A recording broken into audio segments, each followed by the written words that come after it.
We are recapping the good, the bad, and the ugly from Yojo June 2024 G.I. Joe Classified Series reveals right now on Toy Habits Live.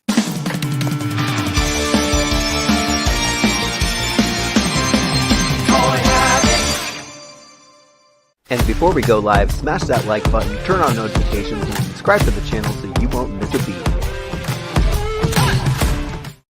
Hey everyone, welcome back to Toy Habits. I'm Michael.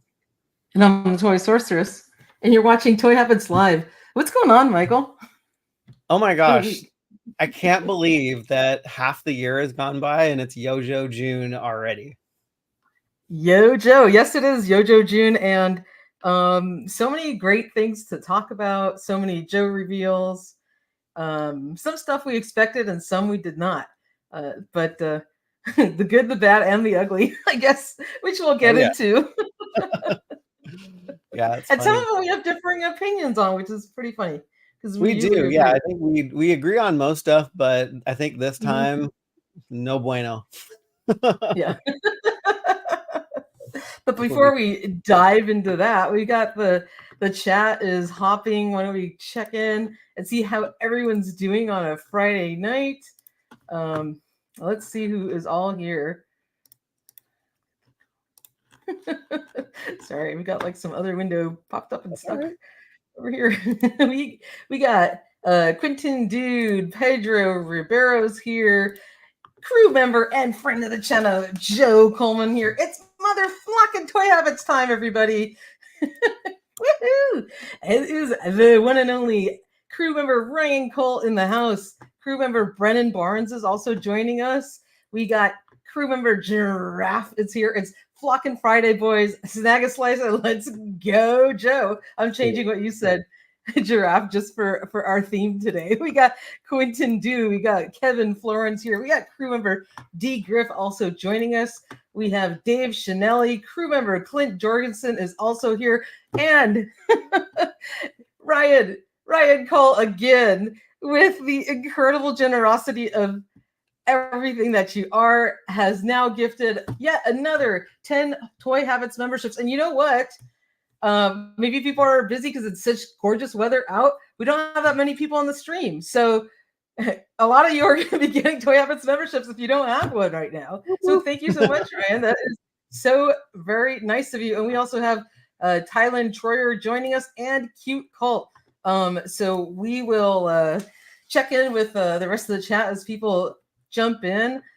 But we have a lot to talk about. Now, Michael, we do have a lot of Joe news to cover, but there were a few things that broke today that maybe we can touch on very quickly before we dive into all of that awesome Joe news, because we might have, if his timing is right, a friend of ours might join later on in the stream.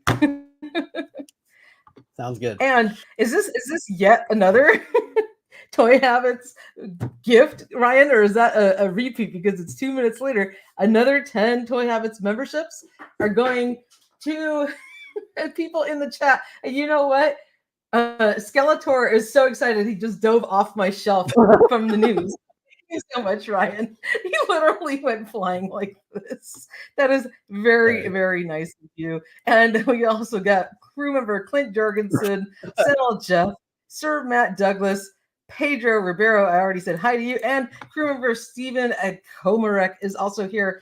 Good to see all of you. Michael, just before the stream, we had some really cool TMNT news. Yes. Right? Yes. Yes. Which was awesome. So it was awesome. So last week we talked about the Amazon exclusive Technodrome. There were no photos of it. There was just a listing. Some people were like, is this thing real? Like, what are we talking about here? It is real, folks. It's happening. And we got official images today. And before we look at that, let's say hi to the Toy Habits crew. Yes. Hello, Toy Habits crew. We have a fun night for the crew. Actually, our addicts, we are hopping in the hot tub in our Discord channel, and we're going to get to hang out, and we would love to hear your reactions to Yojo June live. So this will be really, really fun. Yeah, so I'm excited about that. That's awesome. Yes. So yeah, we had some awesome TMNT news. And speaking of hot tub, Michael, I did throw you some photos yesterday. That was a specific tribute to you and your days of GI Joe in the hot tub, and we'll talk about that on the Discord with everybody. That's awesome. Let me pull up the Technodrome images because Amazon finally got around to adding pre-order images to the site, which is awesome. So we get to see what this thing looks like. Which is amazing. So it looks awesome. I was doing a little bit of research, and in kind of classic Playmates fashion, I believe that this version of the Technodrome is probably about 10% smaller than the vintage version. I think the vintage version measured about 15 inches tall. This one's 13 and a half, which is actually kind of good because all of us collectors have very limited shelf space. And if this thing's just a little bit smaller, it's going to be slightly more compact. It'll take up less space in our collection. It's still going to look incredible. And the details on here look freaking awesome. They do. I love the figures in here. Oh my God. It's so funny. It really gives you a sense of the scale too. Oh yeah. I mean, you can tell there's still a lot of figures that fit in there. They're a little bit tight in some of the areas, but it looks like two of the turtles are like breakdancing there in the middle on those little spinners. That's so cool. Yeah. And for anyone who didn't either have this as a kid or don't have the vintage one, $80 seems like a no-brainer. Oh my God. It's so worth it. Like the colors are bright. All the parts are intact. The stickers are all there. Just to have a full, complete Technodrome in pristine condition for $80, I paid all day long. But Giraffe apparently wants one that's 100 times larger because Giraffe has that much space. He wants a Super 7 Technodrome, is what I'm hearing. Yes, that's what we're talking about there. He wants one for. Could you imagine how big that would be though for like the Ultimates figures? That'd be huge. I mean, it would be probably as big as the Cat's Lair, right? Because the Cat's Lair vintage is around the same kind of footprint, right, of this. Yeah. Wow. I mean, that's something they can do. I don't put it past them. I'm like, San Diego's coming up, and I'm totally joking, but you never know. I mean, yeah, the Super 7, maybe sometime in the future, maybe plan a Technodrome. It's not beyond, reason. No, and it's funny because I opened up the classic Teenage Mutant Ninja Turtles finally and put those on the toy shelf. I did the Super 7 ones yesterday and the classics ones today. So this is very fitting that they release images. Oh, that's awesome. That's awesome. And don't you love the sculpts on those? They're incredible. Yes. Yeah, they did such a good job. And a little Krang in there.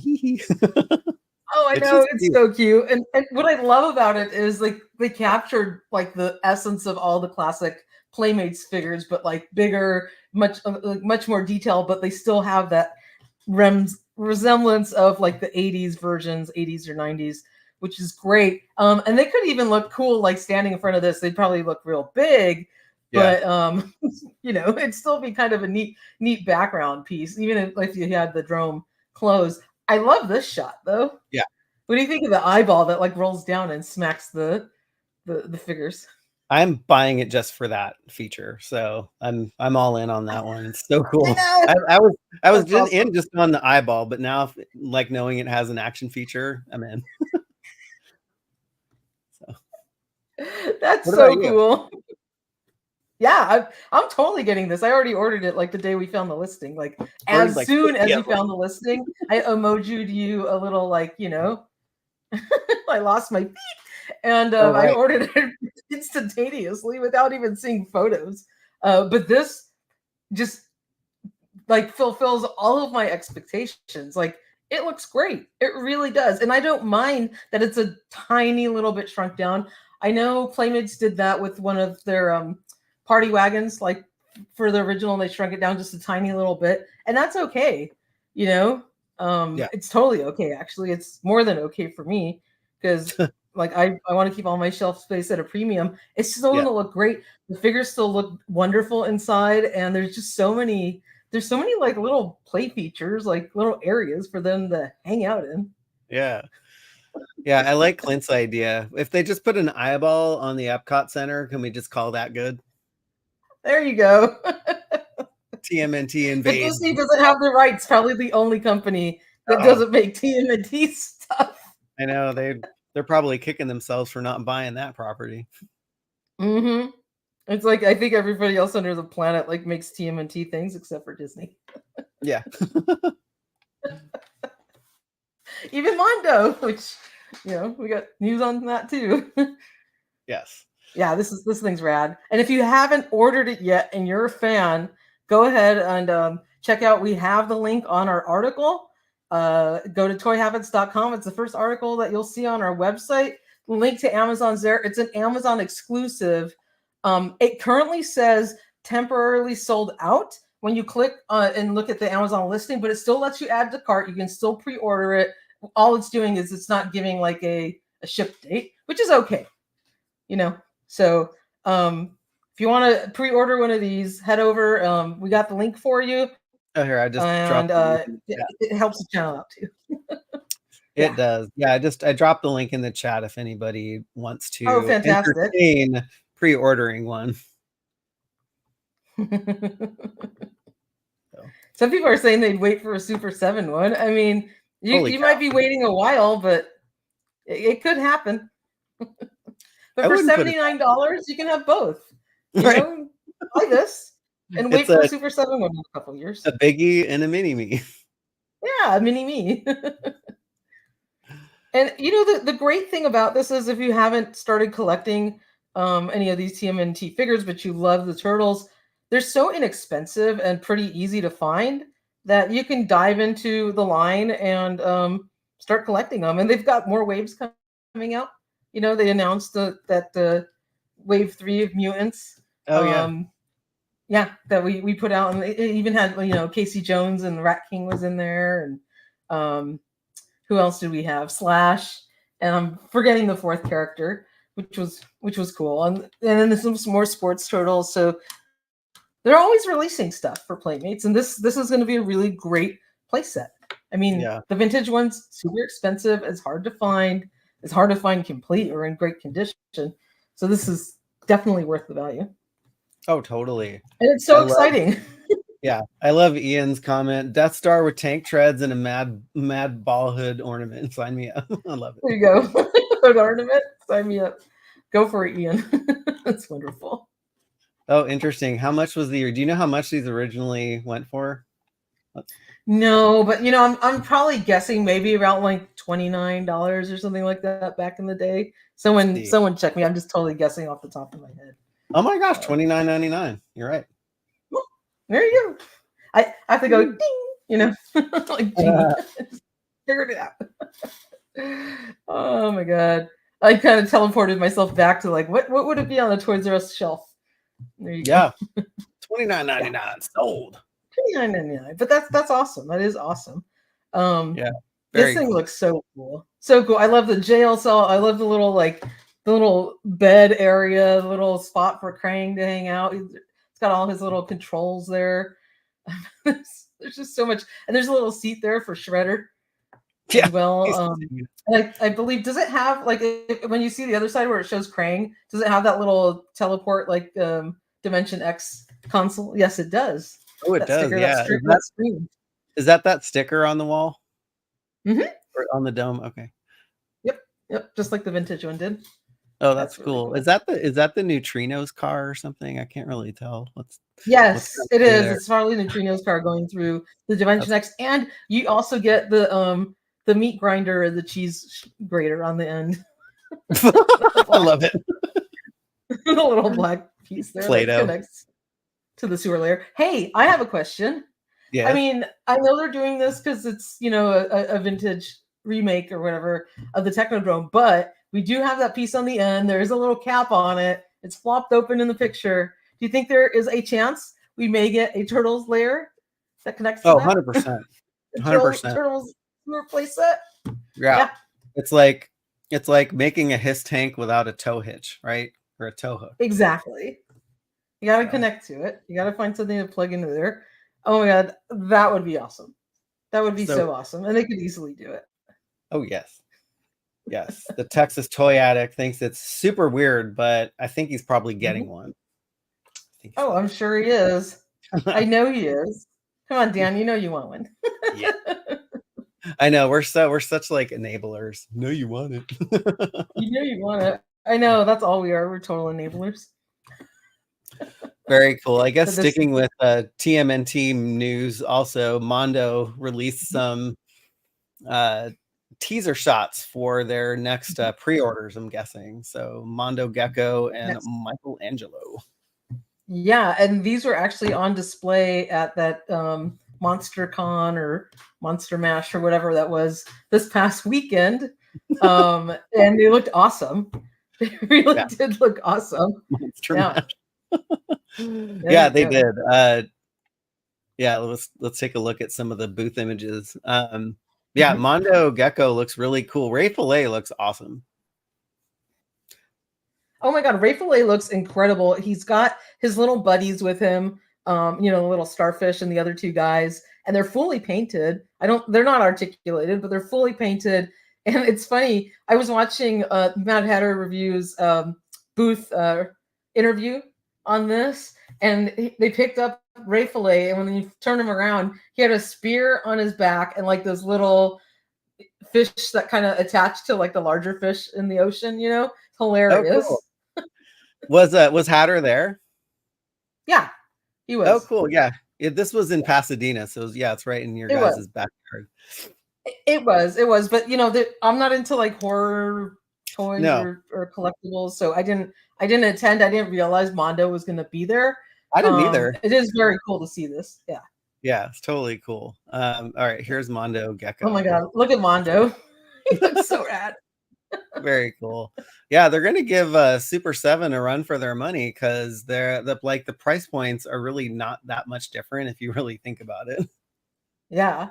$90 each, not too bad, but it's funny because on Mondo Gecko and on Ray Fillet, the price tag said TBD. I know they're still in production, but they've got, you know, Mondo has his skateboard, and then Ray Fillet is much bigger and he comes with all these extra buddies. So do you think those two figures may be like over $100? They might put a different price on them.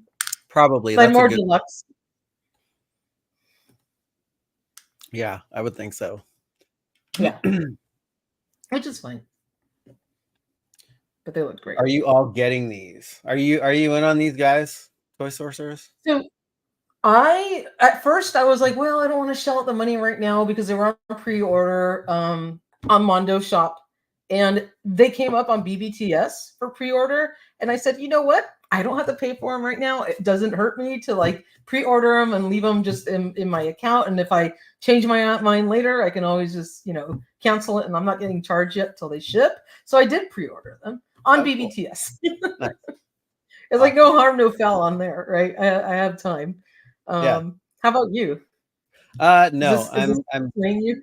You're not. Yeah, I'm gonna stick with the smaller scale, turtle stuff. I'm not like as gung-ho on the line as I am other lines, but I can appreciate them. They're really cool though. But I love Dave's comment. Stop paying a lot for pizza insurance and switch to Gecko. There you go. I do have Geico insurance, so he has to be my new mascot. Geico's really good, actually. I've had good luck with them. They are. Oh, that's great.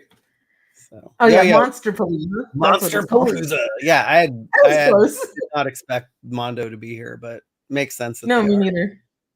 Me neither. Speaking of cons, I'm actually going to be at RoboFest Toy Fair this coming weekend with the Baroness. Oh, cool. So that'll be fun. Awesome.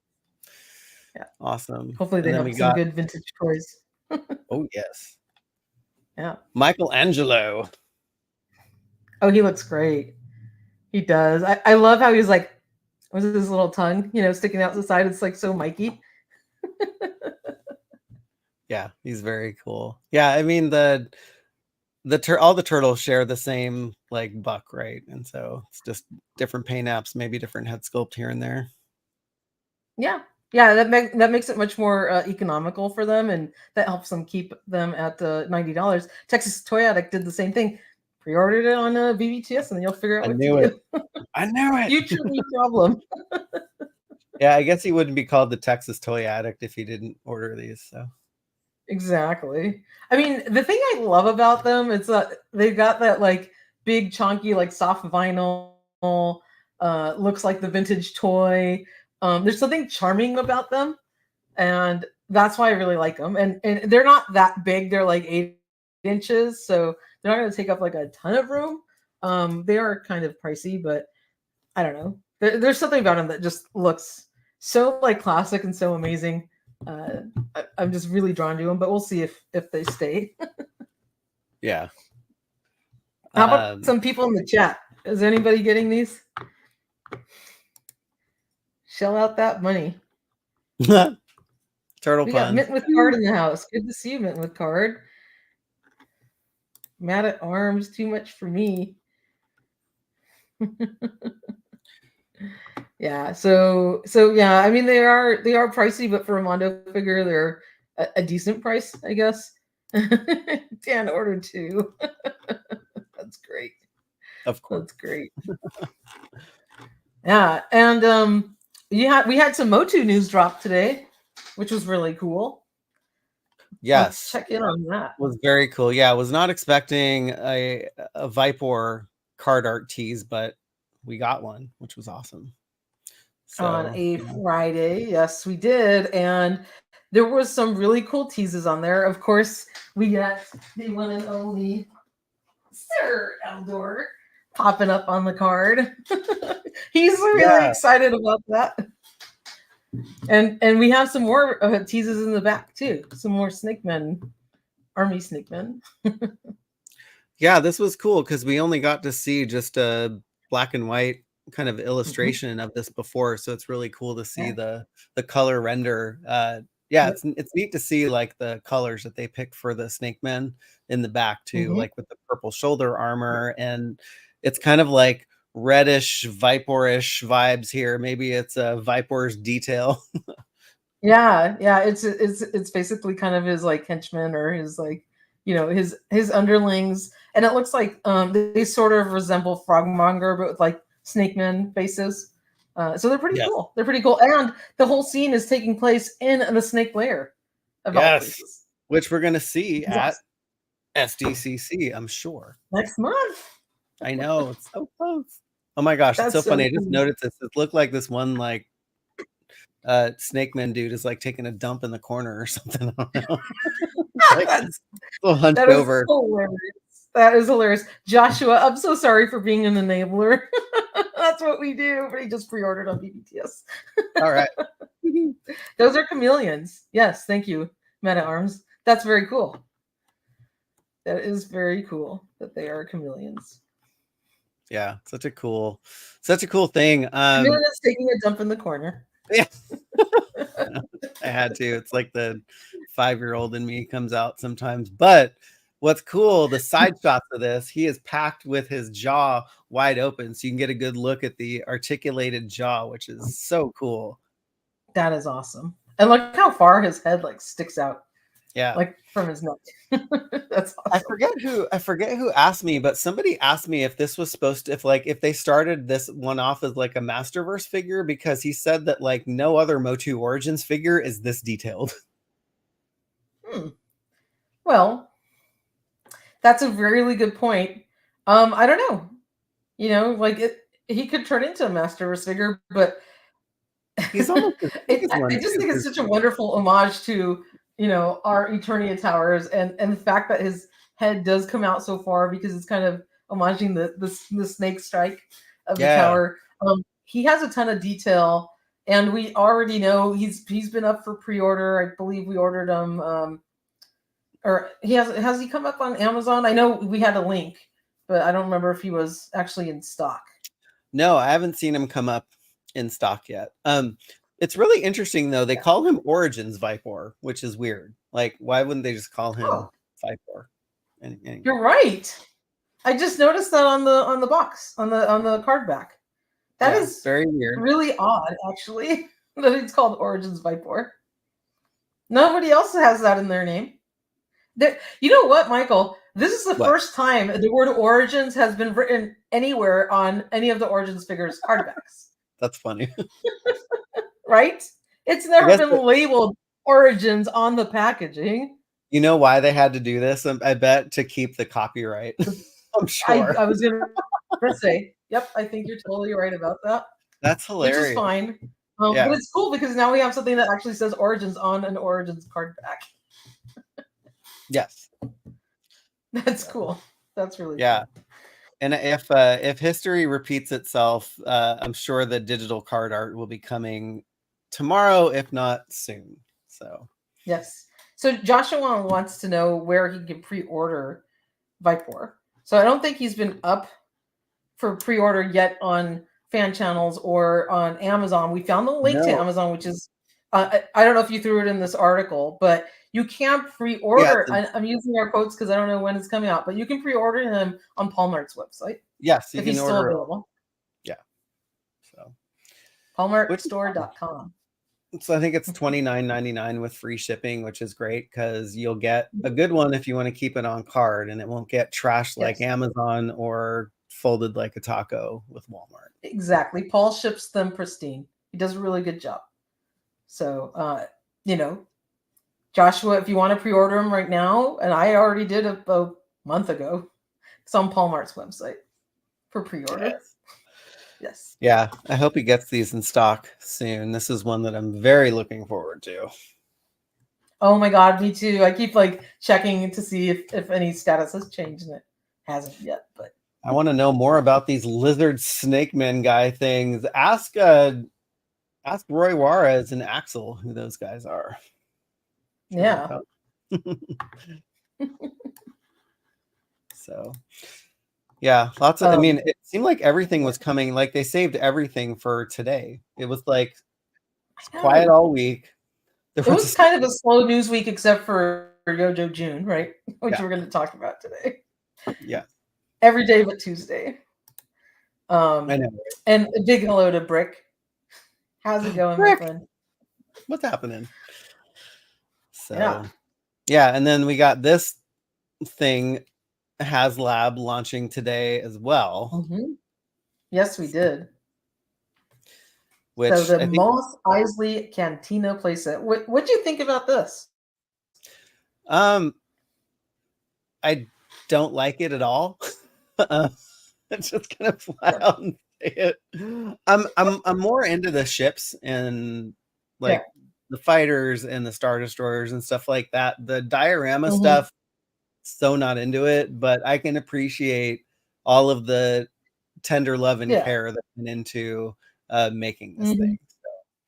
So, if you want a whole crap load of cups. The cups. The chat was so funny. They talked about cups quite a bit during the stream. All they talked about was cups. And they basically brought out a plastic little display with all of the cups that you could find there. They were so proud of their cups. I know, it was quite funny. I mean, they did some incredible. Oh my God! They showed some incredible diorama shots. You can see the plethora of cups that are there. Just basically, this looks like a furniture showcase for you because it's just full of, tables and chairs and a whole bunch of stuff. It's cool. It recreates the Mos Eisley Cantina from the movie. If you want something that's fairly movie accurate, it's got these nice little modular seating areas that can be kind of reconfigured around. And if you want somewhere to just display your really cool Star Wars aliens, recreate some of those cantina scenes, it's neat. $400. I don't know about that, and it's quite a shelf hog. At $400 for the base version. The size that it is. If the full size of it, I think it was 29 by 32 or something like that. Yes. Yeah, $400 for the base version and $500 for $499.99 for the deluxe. So, wow. It was today. It was. Yeah. So they've got almost 3,000 backers. So who knows what will happen? I mean, I don't know. It's neat if you're into figure photography and you want a nice backdrop. You can do some cool effects with this. They gave you lots of figures with it. There's I think 5 total with the unlocks. You got the bartender guy, those two sister aliens. which show up in the movie. There's a movie accurate Greedo with his vest. Then they had that four-armed alien with the little like goggles that like sucks, drinks out of the little hose, which is kind of cool. And then the little wolf guy in his 70s ski jacket, which was neat. So here's the bartender. Yeah, he's like, we don't you serve do your get a kind lot in here. Yeah, I mean, if you look at it as like price per cup, this thing is a steal. Yeah, if you do price per cup. It's so funny. Mint with Card was mentioning that it doesn't have a floor, and that's something that the chat was telling. They're like, it doesn't have a floor. Come on, like I know, because you're so just going to rely on whatever your shelf color is or whatever it is. They could have put in a cardboard floor, so at least it had something that like matched the rest of the play set. Yeah. Right, or that folded up. That could have been easy, that doesn't cost them anything really to throw in there for that price. I love Todd loves toys. Todd does not like this toy. He does not love Todd. this toy. No thanks. Todd does not love this toy. Oh my, okay, fine, Dan, you got me. Yes, I bought 5. I've backed 5 of them already. I'm just gonna like replace all of my like stuff in here with the cantina. You know what would have really excited me is something like, instead of this vintage collection, which whatever is cool, like redo a vintage Ewok village with like a bunch of Ewoks, or redo, the vintage cantina with some other like exterior pieces or some like, kind of vintagey looking like vehicles or something like that. Like something like that would have been really neat. This just, I don't know. We need a Star Destroyer. Or the that would be awesome. That would be awesome. Go back to the beginning. They kind of went back to the beginning here, but what I was really looking forward to them making, but they didn't, was like a crispy Greedo. Like he gets fried in the cantina. So like that could have been a very cool unlock or a companion piece to Greedo that you can maybe like swap out. Like it blows up or something like that. I know. That would be cool. And it's funny, at the end of the stream they did show their pipeline reveals, and it was basically Luke, Obi-Wan, Chewie and Han, and some new renditions so you can fill them out in your cantina. Yeah, I bet you those were the first. I bet you those figures were like, yeah, let's put them in as unlocked, and they're like, oh wait, it's not going to fun. Let's make them later. Exactly. The wolf guy in the little ski jacket's cute. I mean, that harkens back to the movie. And the bartender's like, doing his little pointing thing so he can kick the droids out of the bar. Yeah. $400 to $500 is it's a lot. It's a lot. Is it? It's a lot. Is it worth $400 to $500? I don't know. No, I don't think so. I would have said maybe 300 max for like the deluxe version with everything. Yeah, it's like in their pricing research, they have to have figured this. Oh, actually, maybe the Star Wars team has not figured this out. But if they lower the price, you can definitely sell more quantity. Oh yeah, totally. I was actually shocked it was so expensive. At first, I was like, I'm not into this thing, but I started thinking about it. I have a vintage land speeder. I have that little vintage Ubrikian, the little round one that's like supposed to be from the outside of the cantina. And when I first started seeing this, I'm like, I could set up some like cool scenes on here. And when they told me the price, I was like, hell no. Yeah. Not even. I paid maybe $200 for the base thing, but yeah, it's just a lot. Like I wish the Star Wars team good luck. I mean, they had good luck with the Ghost last year.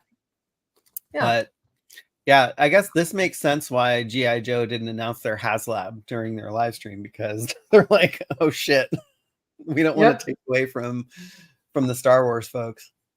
Yeah, I know. And their HasLab is going to be at San Diego Comic-Con, which is welcome news. Yes, which would be fun. Yeah, their cup is crazy expensive. And their HasLab. Are they little like crystal cups? I know, right? It's so funny. I loved, there was some point where they were talking about the little lamps inside of the like the little tables, and I was like, for $500 they should have Put rigged some this up electronics in it. with LED. Yes. Like yes, A I was freaking like, light bulb and a battery. light Come bulb. on. Not like, oh, you got to rig your own thing in there. That was like I was like, ridiculous. good Lord, for $500, come on, that's crazy. Am I the only? I know. I was thinking the same thing, Michael. I'm like, come on, for that price, That was nuts. should have included that. Yeah. So then you can make up those cool like light up scenes like right off the bat. Yeah, I guess they were saying too, like the only way to get these figures, and also they have an exclusive card back, so you can only get these figures through here. It's like, I don't even know if that's worth it either. Like $17K for an unlock for something that's $500 already. I know, it's a lot. Brick, you have a really good point. Like I said, when I first started seeing this, before I saw the price, I was like, oh, this thing could be cool, because I don't collect the vintage collection, but I could imagine myself filling this with actual like the Kenner vintage figures, and I was like, that could be really cool. And I've got some vehicles that can sit on the outside, and maybe a little table. Maybe I was going to empty out. You know, I was like, I've got my Millennium Falcon sitting here. I was thinking, oh, if it's small enough, if it fits, I could put it instead of the Ewok Village, and then it's like the Falcons parked next to the cantina. And then I saw the price, and I was like, I'm not that into it, and I don't want it for $400. Not, you know, not as a little backdrop for my vintage figures. I think that it's the price that just, it doesn't make it worth it to me. Yeah, it's not cool enough. It looks really, I mean, it looks really good. Like, no cool. doubt. Yeah. Yeah. Don't get me wrong, but I think it's just super expensive for, you know, kind of these very simplistic. I mean, the bar is very detailed, but the actual structure, the little seating areas, I mean, that's pretty simplistic, like plastic sections with some furniture in it. Yeah. So anyway. Yeah. Anyways. Ooh, I love it, Brick. To me, this is the Cat's Lair or Eternia for 3 3/4 inch Star Wars collectors. Yeah, I mean, could be. Sweet. Brick says he owns a $400 Lego one. You know what, Brick? I had like the 1990s version of the Lego Cantina, the one that was kind of the extended one, but not the ginormous one that came out now. That one was really cool, but I don't know. I mean, for the price, yeah, some collectors may really love this, and that's great. And I wish them all the luck. So, yeah, we'll see how it does. Yes. Yeah, I guess. Yeah, I think somebody said it in the chat. People will vote with their dollars, and I don't know if this is off to a good start or what kind of start it's at, but it's what, a third. It's more than a third funded. So, yeah. So we'll see how it does. I'm sure it'll fund. I don't know if it'll unlock the tiers, but I'm sure it'll fund. And today's the first day, and they've got a lot of backers already. So, yeah, I hope it will fund, because I mean, I like to see these things be successful. Yeah, I mean, the Star Wars team has had a run of bad luck to their own demise, albeit. Yeah, we'll see. Joe, you're a 3D print one. Add tier 5 unlock floor. That would be awesome. Yeah. Just they should really include just like a cardboard floor, like a nice thick, you know, one that folds out like a board game board or something like that, right? With some nice printed details on it. And they can even print little, like, you know, things on the floor that would look pretty cool. So, yeah. and I think they'd sell more of them. Yeah, the details on this thing are pretty crazy. So. They look great. I mean, the bar itself has like so many really cool like little parts and pieces when you zoom in on it. Like some of the little dispensers or whatever, they kind of look like IG-88 heads. Did you notice that? Yeah, they do. Yeah. I think that was purposeful, but it's pretty cool. It is pretty cool. Yeah. Sweet. Very good. All right. Well, now without further ado, we can talk about what we came here for today. But go ahead before we do that. No, just a reminder that for the addicts in the chat, just to hop onto Discord after we're gonna jump in the hot tub. But oh yeah, also too, just a reminder that we are doing the Turtles of Grayskull Merman giveaway. Thank you to Jason Tran for donating one for us to give away. So when we hit 9,500 subs, then we will give that away. So you can enter on. Merman wants somebody to take him home, so yeah. You'll get a brand new closed one, not mine. But oh yes, so yeah, it is Yojo June already, and it's crazy how time flies. And I really was hoping that they would do like streams every week, but they announced that this is going to be their only stream for the month, which I was like, I loved how they did it. I was like, yes, I was happy, but they did say they were going to do like an unboxing of the Stinger, and like, you know, like they did with the Vamp, and then sometimes they drop little tidbits of news when they do that. So it's fine. Thank you so much, Todd Loves Toys, for the $2 super chat. Yes, the thank you. Cantina is a little overpriced. To say the least. It is a little overpriced. If it was cheaper, I maybe would have convinced myself and be like, oh, it's kind of, I can, because it was modular. I'm like, maybe I could have used some pieces and made it smaller, or just, you know, maybe just took the bar or something like that, but not for $400. No. So, but yeah, so, they packed a lot into this stream, and so they did one name only reveal, and we like to bring in Stronach's custom figures here to kind of see what we could be in store for. He did a great 6-inch G.I. Joe classified scale custom of Footloose. So it was so funny when everybody, like when they announced that name only reveal, all the chat was like, finally. I know.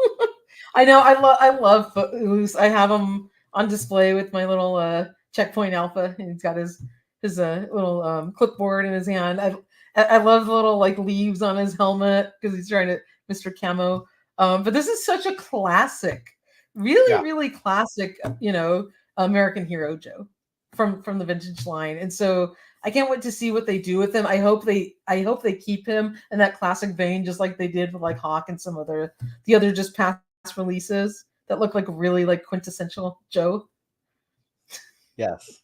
Wanted to plus in Todd Loves Toys. Thank you again for the $5 super chat. The HasLab G.I. Joe vehicle will be the 118 just go Rattler. I hope so. That would be awesome. I hope so too. I mean, is it just me, or are you like in this like kind of vintage Joe renaissance right now?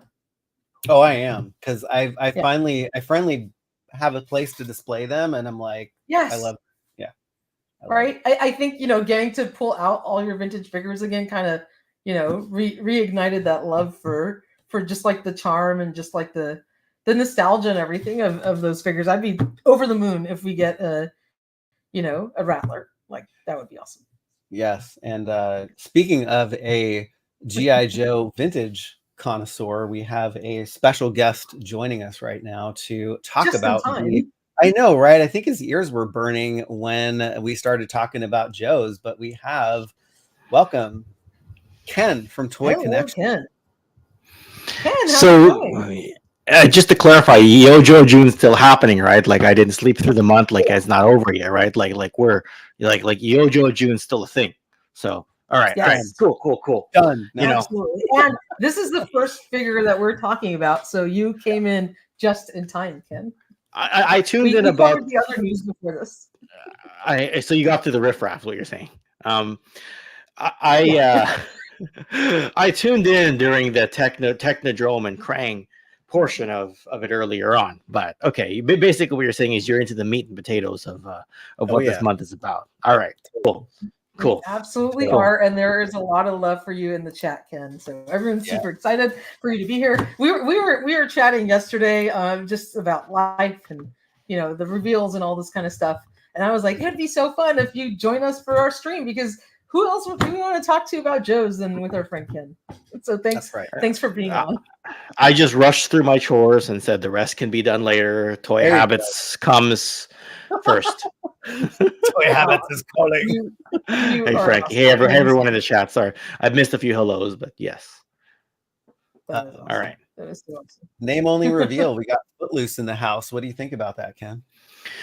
I mean, I was one of those who wasn't 100% sure a few years ago how deep the G.I. Joe classified line would go. So my friend did a custom Footloose figure, and then I got the Gridiron Studios gear pack with it. So I kind of have a Footloose already, but if an official one comes out, you're like, you know, I did the same thing with the Duke figure, because you get the early Duke and you get the command loadout set from Gridiron Studios, and it looks really good. And then the retro one comes out, and you go, well, this one is the cartoon version, so I guess I'm going with that. Yeah. It's funny because after the stream and the reveals, I went through and I got rid of a couple of my Joes that I had, especially because of what the retro figures are coming out. So I sold my old Cobra Troopers and selling my old version 1 Stalker from Classified, because I can't wait to get the retro versions in their retro colorways with their retro outfits. So that's where I'm really excited about. Yeah. I mean, it depends on how deep you are into, like, I guess I was going to say the Sunbow canon, but those color schemes are pretty close to the Larry Hama comic canon as well. So, so really it's like all canon, right? I'm going to have a hard time getting rid of that Stalker because it's a really good one. He is. The he first is a really release? good one, but when he first came out, I remember all of us having this conversation because like there were renderings of him, the lighting was weird, the Dio shots were kind of weird, and we're like, is he gray? Is he green? What's up with the color of his outfit? There was like this whole drama over how Stalker was colored, to the point where people were photoshopping him in a brighter green camo, hoping that that's what his final release was going to look like. And then when we got him, he was like a drab, darker green, and he wasn't the bright one. And I always held out hope that they were going to do a retro version of him. So that made me super happy to see that, because Stalker's one of my favorite characters, especially the card back. The card back looks incredible. But we'll get into that. I mean, usually you develop your favorites through some specific canon, whether it's the cartoon, the comic, movies to a lesser extent. Did you both get into the Larry Hama G.I. Joe run much? No. Okay. I don't. Right, because I didn't either. I have some issues, but then with the Skybound release, I'm like, well, this is about 10 history videos right here, back. You know what I mean? So a lot of people who read the comics and seen the cartoons say that the comics are actually better, and I'm like, wow, that's going to be hard to top. So anyway. Whose custom is? I have a few issues. Stronox, yeah. Yeah, Stronox. Stronox, yeah. They do incredible work. They really do. Yeah, he's great. So this one I'm super excited about. Yes. It's going to be hard. We'll see what it looks like, Ken, if you get rid of your custom one. They don't. Yeah, I think Texas Toy Addict put it nicely. Hope they don't mess him up. So that's gonna. They haven't screwed it up too badly. Like, there's a few people who were saying that the Alpine figure, which maybe you'll get to, or maybe you haven't got to, maybe you got, it has a bit of that Carlton Banks from Fresh Prince look, right? Which it's hard to unsee. Yeah, I mean, you do the dancing, right? But then once you get the goggles and the cap on him, it takes it away. You know what I mean? So yes, I mean, like, so even when they, and I'm using air quotes here, mess up, because that's kind of a cool, like, if you're gonna mess up, that's how I'd mess up. Right? Absolutely. Right. So so but you get the goggles, and your hat on him, he's you lose that. Like, anyway. Go for it. Carry on. That's funny, because I hadn't seen that. Now I won't unsee that. Yeah. Oh, man. Yeah, so the digital render reveals surprised me because they only had 2 of them. And they're running very low on digital render reveals right now. It's hard to predict what is coming next, although we do have a dial tone coming and a very armored up purple Saw Viper. Yes.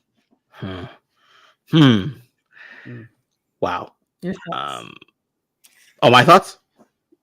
Sure. I mean, while we're talking about the Larry Hama comic right now, I've not read the issue, but apparently the Saw Viper plays a huge role in the comics, right? Dial tone's always a favorite, just because like the 86 era of him, people kind of like that communications. Like he kind of takes over the communications role from Breaker, if I recall correctly. Am I right there? I think he kind of takes over that role from Breaker. Sure. So there's just a lot of people who just think dial tone has a lot of personality. So it's freaking awesome. I know we're light on reveals, but we've got so many characters. But think about how many more we could still get. Yeah. Right. Yeah. Yeah. Yeah. Ryan brings up a good point, but I think this line is not aimed at kids, right? It's aimed at us. We're the big kids that love these.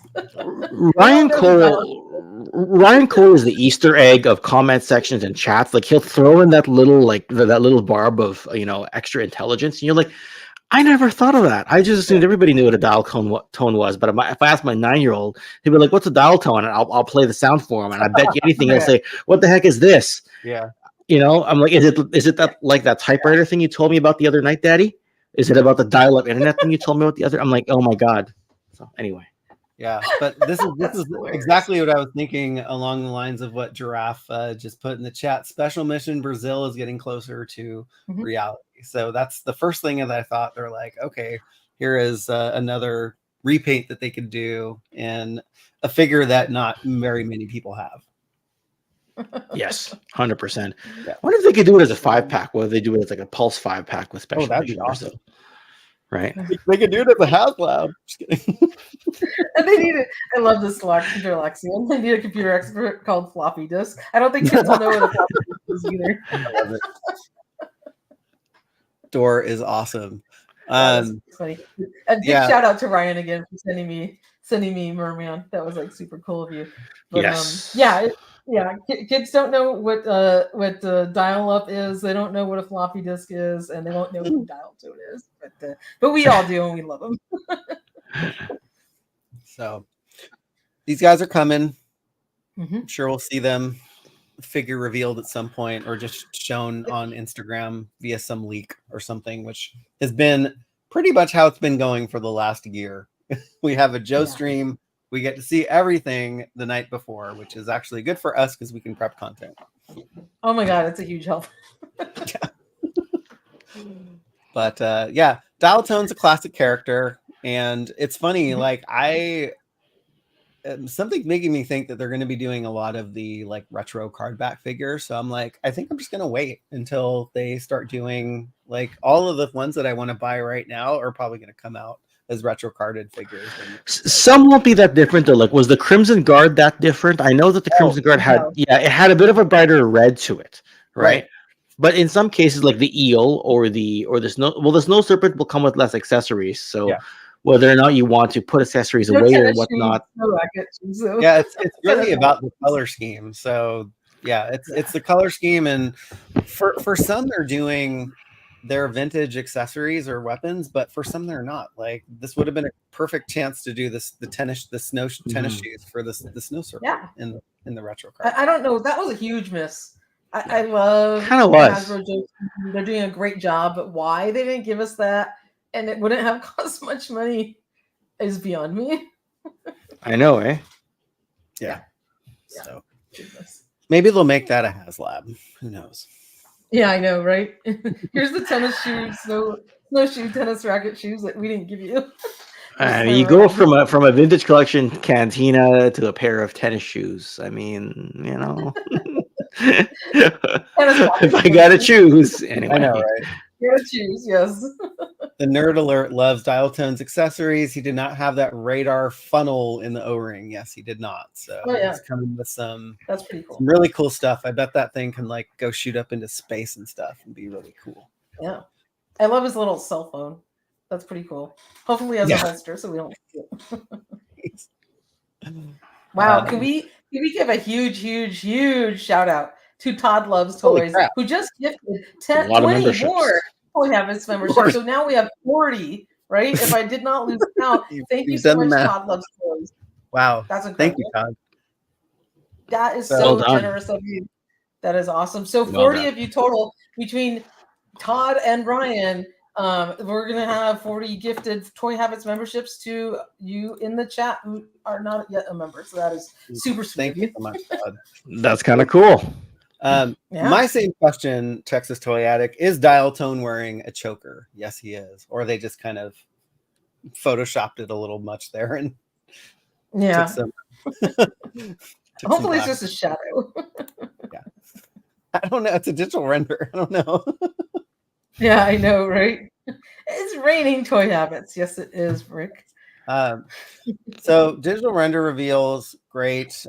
They did show off the next wave of figures. So we have the Iron Grenadier bat. And so when I heard the news of this leak, I was like, oh, I'm actually looking forward to this one. But I don't, there's, for some reason, I'm not into the color scheme. No. So we were going to talk about the good, the bad, and the ugly. We saw the good. This falls into the ugly category for me. What about you? I'm not into this either. I don't know. You know what the miss was on this? I think I'm not into that whole laser beam mono eye thing, but the chest plate really needed to be a black chest plate with the Iron Grenadier logo on it. Oh my gosh! And then he would have looked way cooler instead of that clear one. Or give us both. I'm sure we'll get. Yeah, it's funny because they're like, what do you think? I mean, would that have made a difference? Yes. They're like, oh, we're giving you a clear chest plate. And I'm like, great. It should have came with the original. Now? Exactly. This was not the right time to give a clear chest plate. This should have been one to give us one with a insignia on it. Right? With the right insignia. I'm gonna be a jerk and rub it in. About 5-6 years ago, the custom figures company Red Lasers Army did a run of about 2,000 of these. Oh wow! In the O-ring scale, and there's the Destro logo right on it. Wait. What did I tell you? Doesn't that look way better? And I'm sitting there going, "Oh my God, hold on a second! It feels like they just ganked the color scheme one for one directly from this one from like 2018 or whatever." Or 2017. Like there's the Destro logo and everything. Yep. There's the gold hands and all that. Like, is it not uncanny? So it is. That gold right there in your hand, that is the gold that I would love for this bat to have. I think the gold is too gold chain Flava Flav. It's like it's more of like a 14 karat gold. I wanted more of like a bronze gold. Yeah. But anyway. Like a coppery color, right? Yes, more of a copper gold. Exactly. But it's like I feel like that's look at the color scheme. It's like one for one, pretty much to it. And I'm sitting there. I'm like, except for what makes your figure look really cool? The chest plate, the chest plate with the insignia. This bat is missing it. It's got a freaking clear chest plate. There you go. Right. So I don't know. I got to call Darren Howlett, who actually commissioned the run of these, and it's just like he was selling them for like $12 Canadian back in the day, which is like $9.50 US was what he was charging around the 2017-2018 era of this. That is super cheap, and I'd rather have yours all day long instead of this one. Yeah. Just anyway, what I thought of when I saw this. Yeah. Sorry to hear that you had a tough week. Aww. Todd loves toys. Yeah, we're always here for you, and every week. So Toy Habits crew. We're here to give you make you feel better. I know everyone has reality, a hard work week, and you get to Friday and it's like, thank God it's Friday and thank God it's Toy Habits time, because we get to kick off the weekend and have fun, right? And let you guys kick back and enjoy this time, because Dave, you are hilarious. Yes, I actually do have a bungee jumping Skeletor, and I wish I could have recorded that. He literally leaped off the shelf. That's too funny. That's funny. Also, some art was released too today, with another cool Dio shot. Yes. Something's weird about the art, though. I don't know. I think if they had the actual proper the other head sculpt on, it wouldn't look as bad. Yeah. I'm not a fan again of like the mono eye. Yeah, it's like it's HAL 9000 in an action figure. Yeah, like Terminator or something like that. Yeah.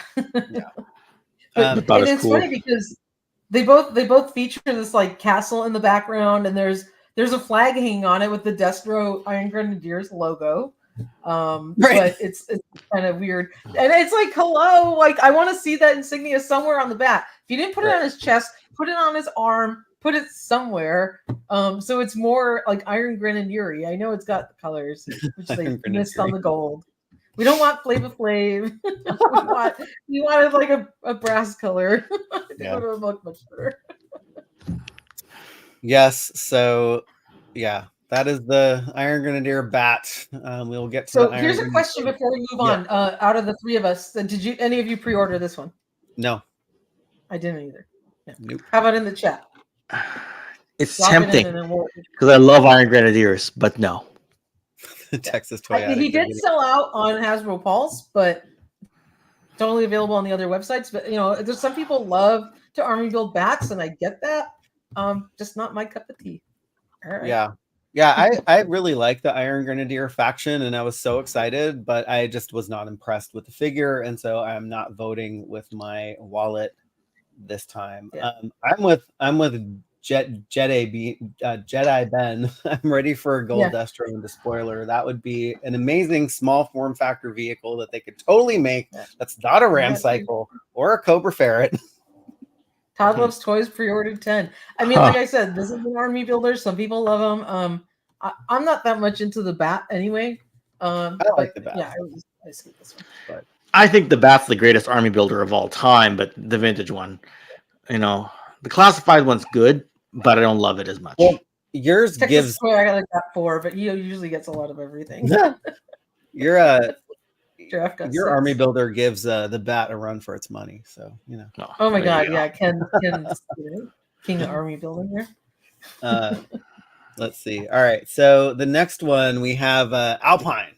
So wait, who mentioned this earlier? Carlton from Fresh Prince. Not unusual to be loved by anyone. Oh, jeez. Yeah, we need Tom Jones in the house. Because I came from work, so I'm pretty much. Now I do. I'm pretty much dressed like Carlton from Fresh Prince. Just because I literally came from work right now. Like this is what Carlton would wear back in like 1990. So so, who am I to talk? I pre-ordered this one for that reason. I did too, but I not because he looked like Carlton. I actually, out of the 4 mainline figures, it's the only one I pre-ordered. I thought he looked pretty cool. Yeah, I did the same. I did the same. And Michael, I know you. Now this is the one that we had differing opinion on. No, I thought this figure was absolute trash. I'm like, yeah, I don't know. I'm getting. It's like Carlton messed with Urkel vibes. Is what I'm getting. And Did I do that? Like seriously, the pose that he's in for the FanStream is that. Did I do that? Did I do that? But they did some cool stuff with the figure. With the rope around the chest. And he has real rope too. He comes with real rope. Yeah. But I'm getting tired of all of the weapons repacks. Like this is Alley Viper with Cobra Bat, and it's the Arctic Bat. So but he did get a bunch of pickaxes. He did get a nice grappling hook with a rope and a hat. He got his little clear goggles. Yeah. So those are all wins, and a removable hat. I can see me just having a blast, just photo shooting this guy in my backyard. Like I'll have a fun time with him. I know that. Yeah. Good question by Jedi. I love Alpine. This one is really great, but where the heck is the backpack? Like, where is he carrying all this stuff?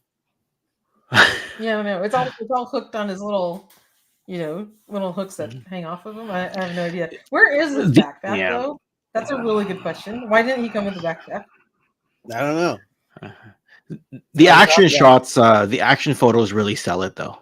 It does, yeah. Yes. The action shots are really good, and you're right. He does look a little bit better with his goggles and his hat on, but yeah. You know what messed it up for you, Michael? What? I'll tell you what messed it up for you. The first thing that we saw of Alpine, what was it? Me and you, because we saw these images, the night before or the day before. You saw that front view of the cheap ass box with Alpine packaged in there with his accessories all on the side, so just his head. And that view was not kind to him. It really wasn't. And I was like disappointed too. I was like, he looks kind of lame. But then I saw, you know, the other Dio shots and like him all geared up. And now I think he looks cool. He didn't look good in his package. I agree with you. And I think that stuck with you. So that left a lasting impression. If I'm not wrong, I don't know. Yeah, it's, you know, I think after seeing the retro carded figures, I think this is going to be my thing with the classified series. I'm just going to wait for the retro carded figures to come out and just buy those. Go for it. I think that's a good strategy.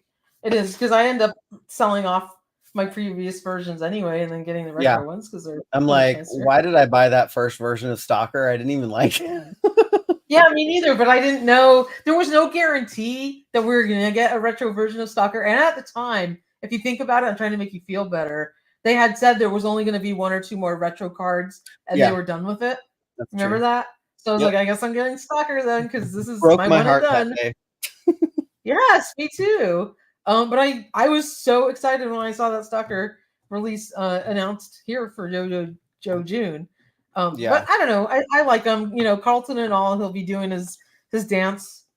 Yeah, I think if they're gonna go with like paying, like doing a nod to the vintage figure, which they did an absolute great job of. I think the face looks too young for an Alpine figure because he looks a heck of a lot older in the vintage figure. So I think that's where the dissonance is coming for me.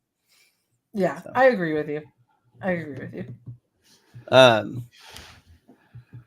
Yeah, the action shots, like the Dio shots, are really cool. We can like see a full on front view of Alpine, you know, with his goggles and his hat. Like, what do you think of the little touch on his shirt that says Idaho?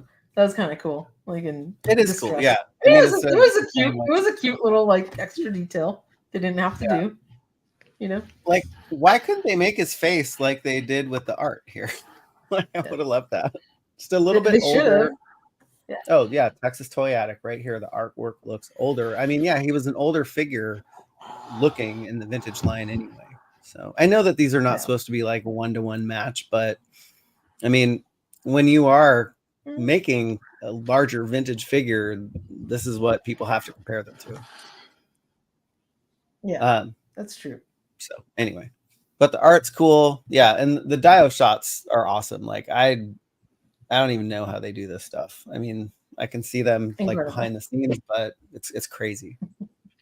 Yeah. And there we got some view of some more Trouble Bubbles coming after Alpine. He's just trying to relax and go rock climbing, and these guys are yeah, he's not even on duty. They're just like catch him off duty. It's Sunday. Can you guys back off? He's just trying to relax, climb a mountain. Yeah. Another figure in the wave was the G.I. Joe version of Storm Shadow with the black and white deco. Thoughts? Anyone? Okay, good, bad, or ugly, Ken? I'm keeping a theme. Not great. Depending on the photo, some people say it looks good, and you know, you got the claws there, which is kind of like the main feature that I liked out of it. That's why I hesitated before I answered, because the claws make me want to say good. Yeah. The rest of it makes me want to say more bad than anything else. It's just that you drum up some good memories of when Storm Shadow became a Joe, right? Yeah. So to me, it's like, if you're going after the concept, it's fine. I think execution wise, I don't think they can beat the version 1 of Storm Shadow that they did, because to me, that's what's, if I saw this independently of the previous version that was released, I wouldn't have had much of an issue with it. When I saw the other version, I'm like, that thing is like close to perfection. So I look at this and I'm just like, well, you missed the mark because you set the bar so high the first time. Like somebody said in the chat, they usually get it right on the second or third try. Yeah. I know they mean same version, not necessarily, whereas this is a different version, but the same concept in general, where usually you get better on the second or third try. Like the example I always use is like Starscream from the Transformers. How many times did they give us some like bland color scheme? Then they give us like the blinging bright anime color scheme. Yeah. Then they give us the blinging bright animation color scheme with the crown, the cape, and the the throne and chair from the Transformers movie, and then they'll go and make like a clear version for the Ghost of Starscream just to make it like a chase figure. So to me, it's like that kind of sets the standard for like people chasing a figure and a character without complaining because they kind of expect it with Starscream. But this one, they kind of like if you're measuring against that, to me, you missed the mark. Yeah. Right. And I will always relate Transformers and G.I. Joe. I probably do it a little too much.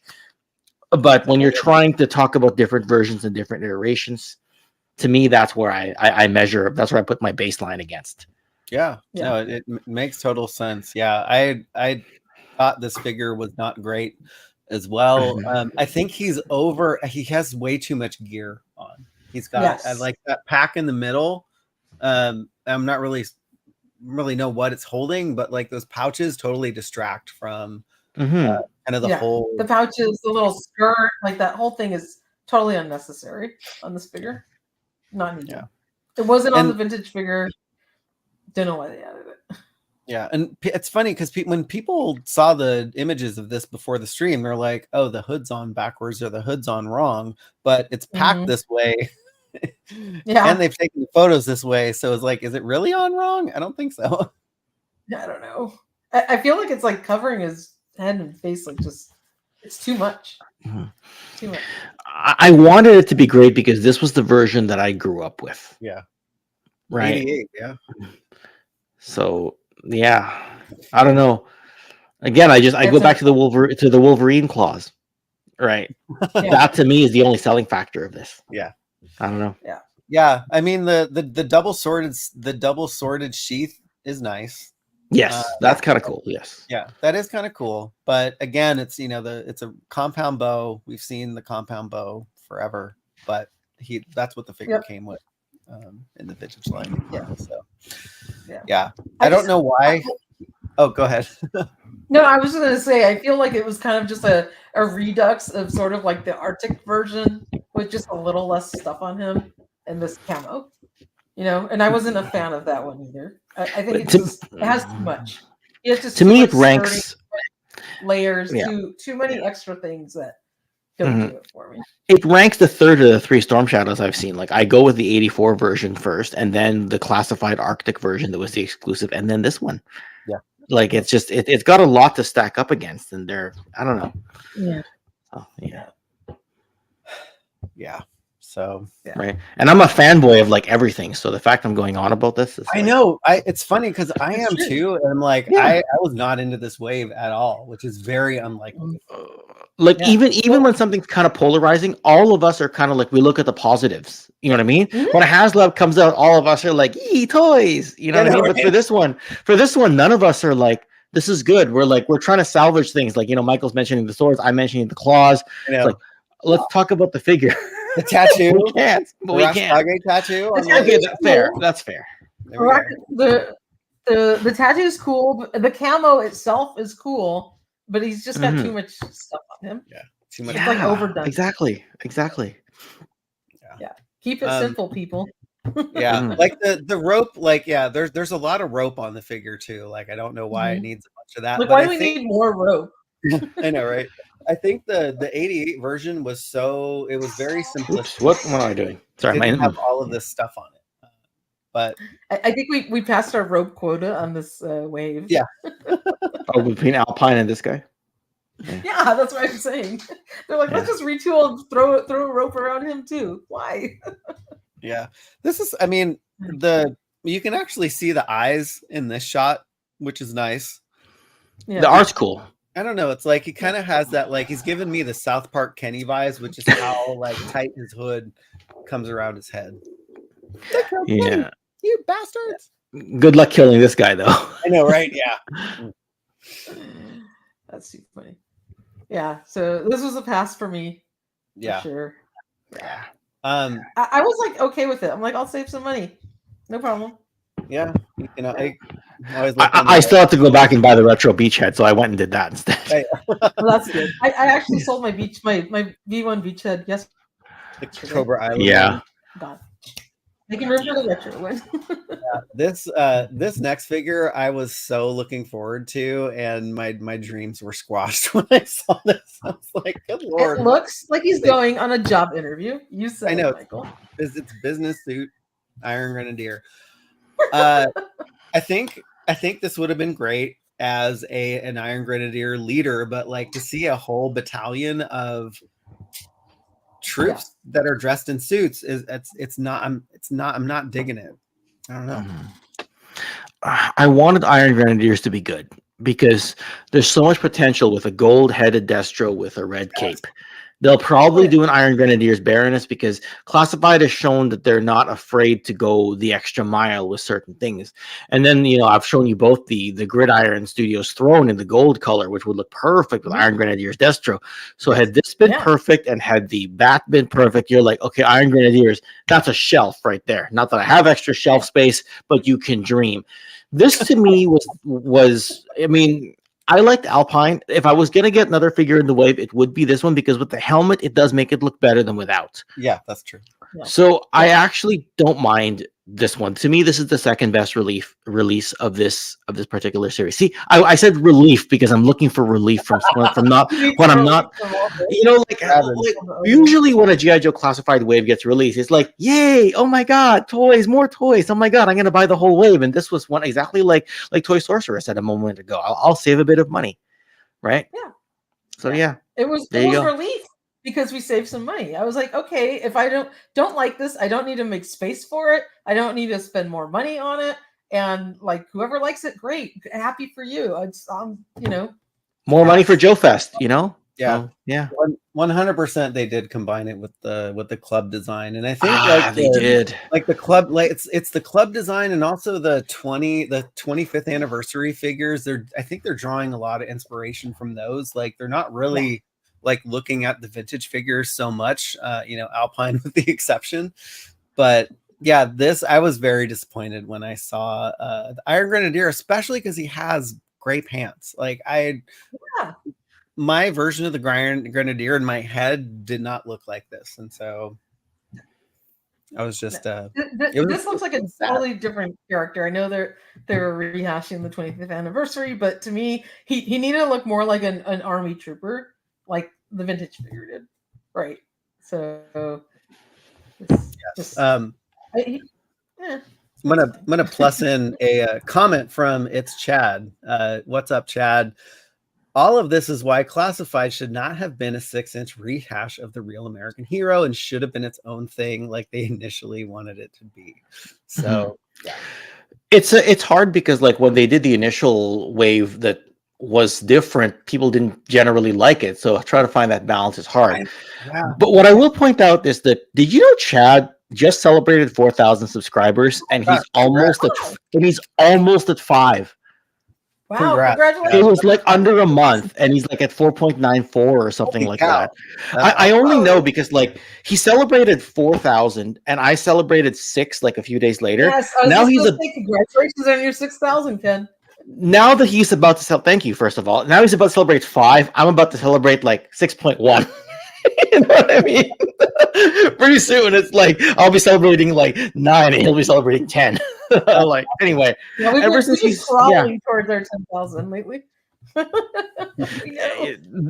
ups and downs, but when people we like get that kind of success, we shout them out. We're happy for them. You know what I mean? Awesome. That is awesome. If he gets to 100,000, we'll be happy for him. Oh yeah, absolutely. I disagree a little bit with Chad. It's okay. We all have different philosophies about this, but I think that the Classified line has hit its stride when it has been doing these awesome homages to the vintage figures. I think those are the waves that I have loved the most personally, that I thought the figures are the most successful. To me, were the ones that had like really great nods to the vintage figures, but that's my own thing. I agree with you only because I do it out of habit because when I collect Transformer stuff, like the Studio Toy Habits, right? The Studio 86 stuff, the War for Cybertron Legacy stuff. I usually get the stuff that's the closest homage to Generation 1 Transformers. However, the Generation 1 toys were very blocky, very bricky, hardly any articulation, right? Whereas the modern stuff does the same thing but adds articulation. G.I. Joe is a little bit of a different can of worms when it comes to that, but I'm trained under that, so I just transpose it directly to G.I. Joe. So yeah. We got a Chaz the Guru. Hey Chaz. Which is awesome. What is up, Chaz?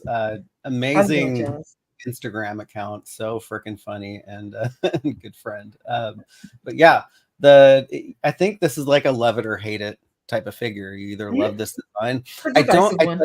I don't see this being army built. So like in my head, I'm like, will they make a retro carded version of this Iron Grenadier and they like take off the skirt piece, make him have black trousers? I don't know. If you go to the next slide, Michael, you're going to answer that question because the art rendering right there has that Iron Grenadier standing in front of a battalion of Iron Grenadier bats. There's not an army of more Iron Grenadiers behind him. He's a leader in front of an army of bats. And he's got black pants. Like, what is up with that? He does have black pants. It's funny when I saw this, I was like, what are they doing? Like, was this just an oopsie, or like this would have been great? Like, I would have stomached the figure a little better if it had black pants. Yeah, I agree with you. So anyway, 100%. So yeah, it's funny. Now that we got through the ugly, let's talk about some more of the good.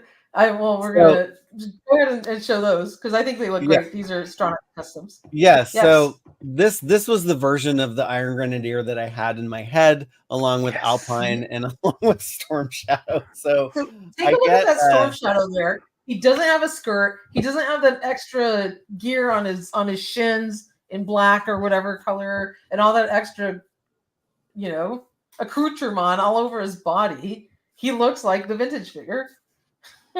Which I think he looks great.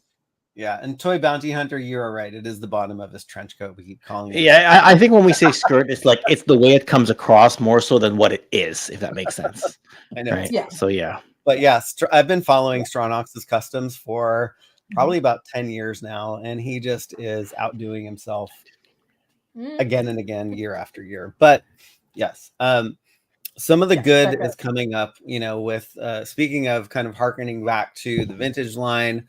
This should have been the stalker that they should have released in the first place, but they have to sell two versions, I guess. So anyways, it's always the case. It's always, that's without fail. Yes. I love this one. Look at that card back. You get vintage stalker with the freaking blast explosion behind him. It looks like the original card back. I'm getting two of these when this comes out for pre-order. I'm gonna keep him on card. I'm cherry picking which ones I keep carded, but I'm opening, I'm buying one to open. I love this version of Stalker. He's one of my favorites. And I even have the Gentle Giant version of Stalker hanging on my wall over there because that's how much I love this card back. Awesome. Yeah. And Chad, thank you so much for hanging out. And I mean, we don't have any skin game for the line whatsoever either, but he did like a almost 5-hour live stream the other night. Holy shit. I was listening like on my way home from work, I think, and then I finished dinner. I'm thinking about prepping for bed, and he's still on. Just like wow. I think somebody said his 2-hour live streams were too long, and he's just like, my 2-hour live streams are too long. Hold my beer. He doesn't drink, but you know what I mean, right? He's like, hold my beer.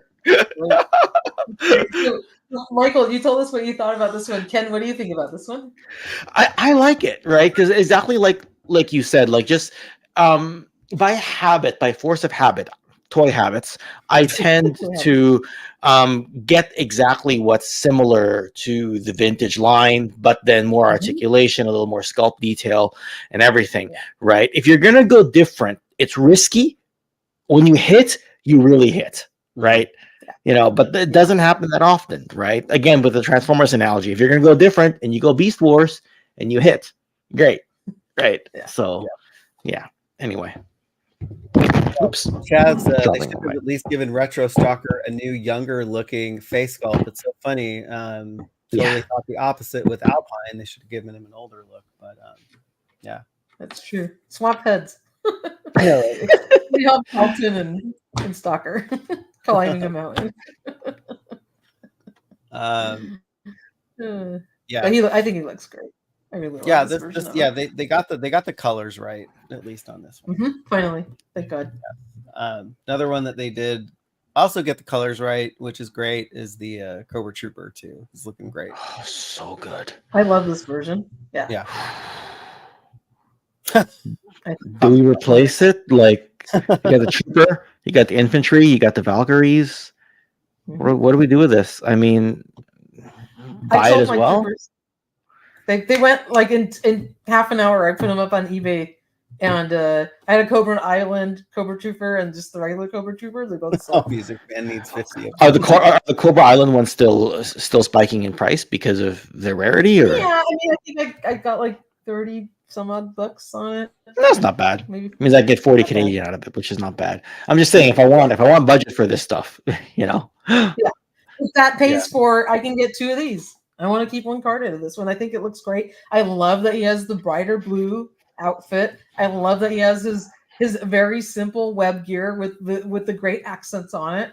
Looks like the vintage toy. I wasn't a fan of the original Classified with the big giant flak vest, that took up like all of his body and all the extra pieces. He looked cool, but it was a little too much. Yeah. For me, that Yeah. I love the classic stuff. The one aspect I do Michael, like what do you about the 6-inch line is that you can see them in a room. So it's like, sometimes the toys are far away and I'm like, okay, there's a 3 3/4 inch figure there somewhere. But I like the scale of them for that reason too. I do too. And I also love, I've got like quite a bit of 12-inch ones. So here's a nice red beret Duke. But yeah, I love when they've got the extra detail. They're very classic, and they hit the mark on this one. Yeah, they totally did. Yeah, I'm digging the retro carded figures, and so I think it's funny. Like if they're gonna continue like doing them this way, should they go back? Like, question for both of you: should they go back to what they were doing and like the first start of the Classified series is making the deviation from the vintage figure, because they're gonna start looking the same as time goes on. I don't know, with like little variations, right? Like you don't have to redo every single figure in the retro line, right? The waves are smaller. There's only 3 per wave, and we do get variations in them. And I don't think like they're not going to redo Hawk in this line in the retro card. I doubt there's no need because he looks so vintage. It would be cool to get him carded, but highly doubt that. I mean, there's some figures that like are so iconically vintage style that they're not going to redo. So it's the ones that they're going back and retooling because they look so different in the beginning of the line that they have the opportunity to make retro versions of. Yeah. King Ape, Yojo June is just getting started. There'll definitely be more reveals and pre-orders before the end of the month. Pre-orders, yes. Reveals, will they be doing reveals? That would actually remain to be seen. I hope they did it like they should do it like they did with like G.I. Joe Day, is just like randomly drop reveals like during the month, right? The next reveal will probably be the HasLab. Vendors, like they did last time, right? They could. They did that. They could. They could. But the HasLab reveal will probably be while you two are at San Diego Comic-Con. That's probably where it's going to get revealed. Yeah, they have to leave space for the Star Wars HasLab to spread. Yeah, they got to clear some runway for it. So yeah. And I know another question that came up before the stream was going on was, where's Emily? Because Emily wasn't announced to be there. Right. We all jumped to conclusions like, oh my god, is she gone? The weird thing is her Instagram page was down, but they said that Emily was busy setting up or getting ready for San Diego Comic-Con, and SDCC will be the Hasbro booth will be Joe themed. They're getting the bulk of the booth this year, which is going to be I'm really so awesome. excited for that. I'm glad to hear she's still there. I felt like So, the presence missing during the live stream. It was a yeah. big boy. I mean, it makes sense for their booth to be G.I. Joe themed because, like, you go back to 1964, this was the brand that was their flagship brand. In 82, it was their flagship brand, right? Like, Star Wars, Power Rangers, Marvel is all licensed, right? So the closest would be Transformers and G.I. Joe, but Transformers is like co-branded with Takara. You know, I'm sure Hasbro still takes a healthier cut compared to the others because they technically, I think they own Transformers still. Even though like some of the likenesses are in Takara, I really don't know how that relationship works. But G.I. Joe at the core is really what sprung Hasbro to the next level, as far as I know, right? Because prior to that, they were making like Mr. Potato Head, things like that, you know. Yep. So, yeah, right. Yeah, Chad. Accurate weapons still called blasters. I think I know why they do that. I think because of there's this whole like brand safety thing in advertising and with like product development. Like you can't call weapons like their actual names and stuff because you get dinged by the brand safety patrol who is patrolling the internet. Exactly. Anyway, this next one was not a surprise, but I'm surprised that they kind of did him this way. Looks cool, but yeah. Cobra Commander again. Yeah. And this version doesn't have the white piping around the edges because, of course, the one for the HasLab did, which is really nice. They went with a back metal, helmet, shield, or whatever, and which I think is cool. He has his regular insignia on him, and then they did a nod to the Sumbo colors with the white belt. I think those are nice changes. They're welcome changes, and also his like brighter teal shirt underneath. Because this does differentiate it from the one of the HasLab. It makes me feel better about, having both or whatever, because now it's a different version. Did I want him to be a hooded Cobra Commander? Of course I did, but Never gonna happen. not going to happen. It's not going to happen, even though see Fresh Monkey Fiction. See Fresh Monkey Fiction. I've got a really cool custom head on mine already. He's sitting on his throne. It's great. So I don't need it. But yeah, I mean, I like this figure. I think he looks cool. I don't know. What do you guys think? It's close to perfection. I mean, there's so many Cobra Commanders. Like I got the light blue Pulse one from a couple of years back, thinking that would be the best it ever got. But this shows that there's still a little bit left to give. I mean, it's going to be hard to ever top this version of Cobra Commander. Like, I imagine that if they ever make this again, it'll be to re-release this one with maybe slightly different accessories or in a larger pack with a throne or something. But I imagine after this, they're into the armored 87 version. Yep. Right. It'll be a while before we see this. Yeah. Right. Yeah. Fred 7 will be the next version. You got the Not a Man or whatever it's called, Cobra Commander. Once a Man, yeah. Transitioning into a snake, or Once a Man. Once a Man. Yeah, turning into a snake is another version, and we'll have many, but I think he looks cool. I don't know, Michael. What's your thoughts? I like the white accents because a lot of the detail just gets lost in just a kind of straight light, kind of the straight blue uniform. I do like the white like dots on his uniform and the belt, and on that white stripe, this little skunk stripe on his helmet. It's pretty cool, and the back metal. Yeah, and it is, and I love that now we're getting one with the proper Cobra logo. It's cool that they did the homage to the Mickey Mouse, but like I wanted one with the actual Cobra logo on it. So this makes me happy. Cool. All right. So I think these are next up in the pre-order queue Tuesday, for the 11th. This week. Oh, that soon? Yeah. It's a pre-order. You don't have to pay for it till it flips, right? Or do you? I don't know where you pre-order from, Ken. I usually pre-order from Canada eCollectibles, right? Usually where I pre-order from. Oh, you have to pay for it right then. I love those dudes, but all right. Sorry, it's just somebody dangled a vintage thing in front of me and said, "You want to buy? I'll put you on a payment plan." I'm like, "Sure, if there's no pre-orders coming up." Oh, it's your good. Yeah. Either what are you going in on the Star Wars HasLab or no? Or No, it's still cool, but no. Yeah. All right. Yeah. Me neither. Yeah. What about you? Oh, Yeah. no, you're not. Okay. Nope. No, neither of you. Nope. No. So we are getting some more repaints in the house. We got Slaughter's Marauders, aka Mad Marauders. So we get another version of Sarge, and he comes with a little bag. So there, they could have left Alpine with a bag with all of his gear. So, but Sarge got it. Yeah, I know. Sarge got a bag, and Alpine lost his backpack. An itty bitty bag. Yeah, they are going a little gangbusters with the reuse of the dumbbells and the punching, the boxing gloves and stuff. It's like, did he really need those? No. No, but they wanted to charge a premium price for them. So well, you need something to put in the ditty bag. Yeah, I know, right? You had to pay more for Sarge. There you go.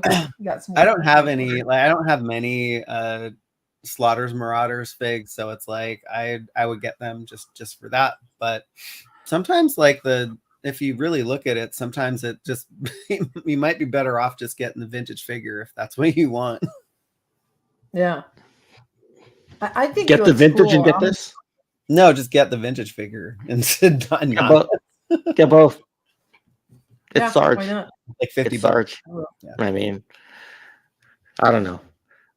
I will get I actually love this version of Low Light better than the first one in the gray. Mm-hmm. This the Slaughter's Marauders vintage version of Low Light has always been like my version of Low Light. It's what I associate with them, with that color scheme. Not the gray one. So I love this version of Low Light. I'm super excited about it. And I always love Spirit. So, another Spirit, why not? It's great. I like these figures. I think they turn out good. Yes. And Travis, you are correct. Yes, Steve was a trainer, and the weights and gloves do make sense. It's cool because now Big Boa has someone to go after. Because Boa's wearing boxing gloves and he's not boxing anybody. Yeah. That's kind of boring. So now no Rocky, There's no Rocky moment. We're Rocky versus Drago or whatever. No, I'm going to tell you who Big Boa goes up against. When Jazzwares makes Street Fighter Balrog. Oh. Yeah. Because Street Fighter G.I. Joe, Jazzwares, same scale as Classified. There you go. That's his opponent. Jazzwares, Street Fighter Balrog. That's going to be who he goes against. Good idea. I'll get this. I want this. He's the 18th, not the 11th. So you have a little time on this. Oh, 18th. No, when do I? Okay, that's fine. 18th's good. I only for Joe Fest till the 20th. So. Okay. Yeah. I'll be meeting Mega J in Charlotte, and he'll be taking the rental car. So yeah. Oh, nice. Yeah. Tell Jay hi for us. I will. Right. I'm totally gonna film it. I'm waiting for my Uber driver, and then Mega J pulls up. I'm totally gonna. Oh my god, that'd be so cool. Pull something like that. Yeah. Have you guys met in person yet? No, we haven't actually. Oh, right. Wow. That's awesome. Yeah, that's awesome. I've met a handful of you in person, like Michael a couple months ago. Sorceress will meet at some point. Chad, I've met in person. He always tells this. Chad always loves telling the story how I met him in person because he's 6'4", right? How I walked up and went, "Hey, Chad, how's it going?" The reality is I was across the room, so it was more like, "Hey, Chad," more so than "Hey, Chad." But it's funnier if I tell the second version. So we stick to the second version of the story. Yeah, I do like the Marauders paint apps though. I think they did them really nicely. They're not overdone, which is good. So yeah, I'm digging this. These are awesome. Oh, totally. So the 18th again for this one, and it'll fill out your Marauders line. Yeah, Pulse exclusive.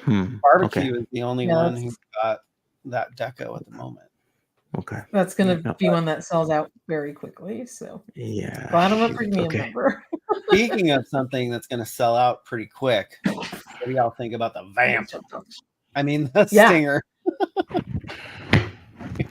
Oh my god! You know what? We got all excited that that's gonna sell out again, and Skeletor took another leaping dive off my shelf. Yeah, got a mind of its own.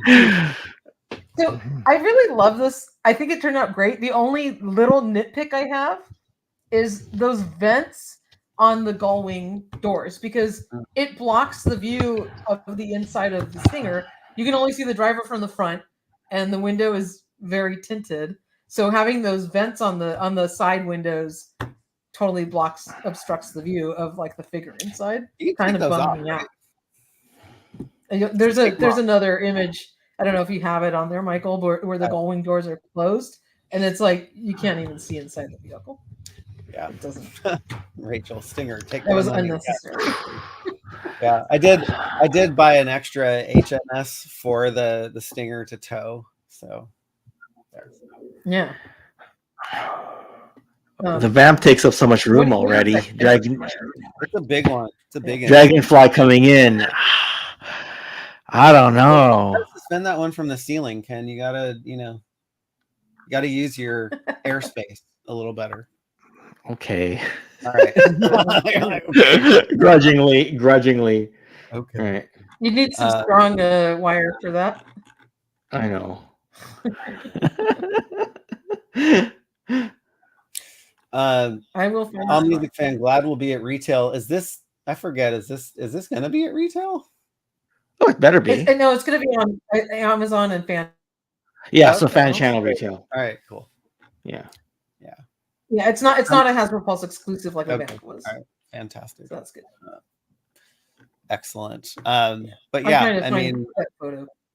We saw this one coming, but the classic vintage one it's a classic. So this one is just that much bigger. It's huge. Well, they're going to do the tires thing eventually. They probably will do the Dreadnought ground assault eventually as well. Oh yeah, because they got to use the battle. They have to use the Ram. Or the Vamp Mark II, right? Or a really deep cut to be like the Fun School version of this, the Super Cop. Yeah, right. Yeah, they have a lot of things they can do with this mold. So it's cool, and then plus the Stinger driver looks pretty cool too. He does. Oh, he looks great.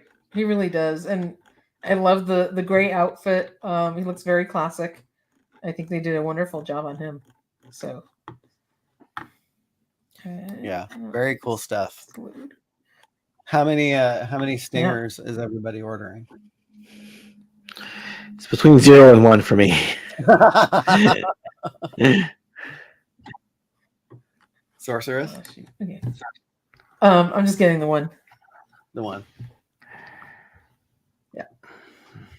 Yeah. I'll probably get one as well. It looks awesome. Yeah. There's just not a ton of room. I hope that little vent piece, maybe you can pop it off or something. Then I'll be happy. I can't find a photo of it. We have it on our website, but my thing's loading real slow. Yeah, if you can just take the door off, then you're good. Yeah, you can pop the door off, but I mean that defeats having the gullwing door. I just don't like the vent on the window. Like, I just want to be able to see inside with the door. Dan's getting 20 of them. Sweet. Wow. Love it. That's a bit of a fleet, but okay. We're gonna have to talk about that in the hot tub. Motor pool, yeah. Yeah. But yeah, one Stinger, space issues. Yeah, it's a struggle. The struggle is real. This one is the 18th is going to be a big day. Yeah, see how it looks with the door closed? You can't see inside because it's got that big vent covering the whole window, the side windows. I don't think. I guess you could drop the window down, drop the windshield down too. Yeah, I'll have to do that. But kind of sucks that you got to do all that for something like this. I know, it's kind of silly. But this looks great, and they packed it with all of these blast effects and everything that we didn't get with the vamp, so I think that's pretty cool. This thing's gonna look wonderful. Clint's gonna buy one, sell it off for parts. Nice. I love that. Yeah, this was I thought Chad would say so. Yeah. Yeah, I'm glad it's going to be more widely available because some people missed out on the vamp, and it's unfortunate because that's a gorgeous vehicle. It's been my favorite of the G.I. Joe vehicle range so far. So good. That's really cool. And so classic, right?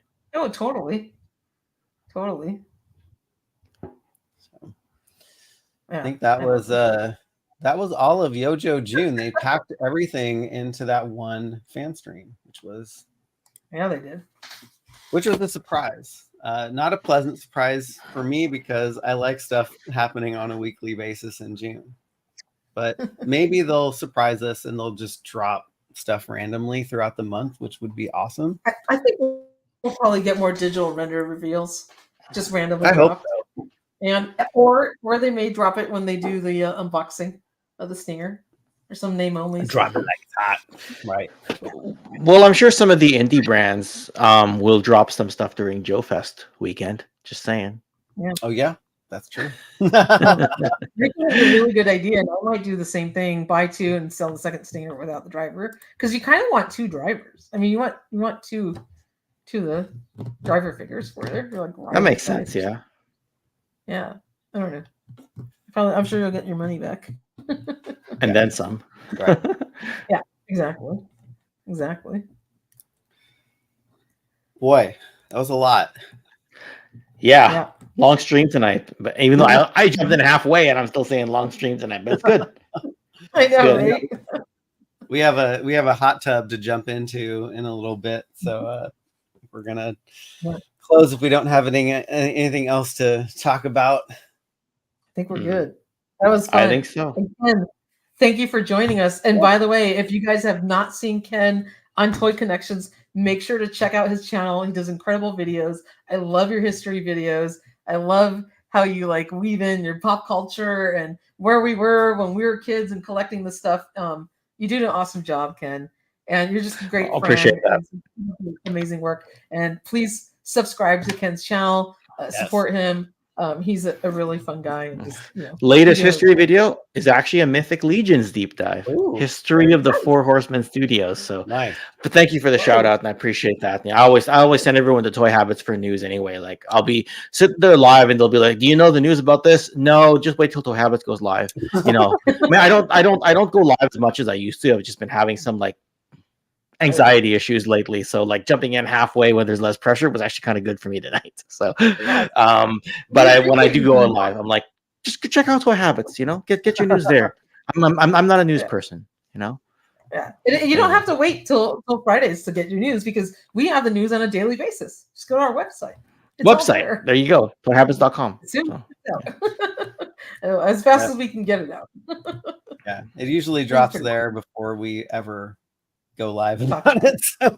Yeah.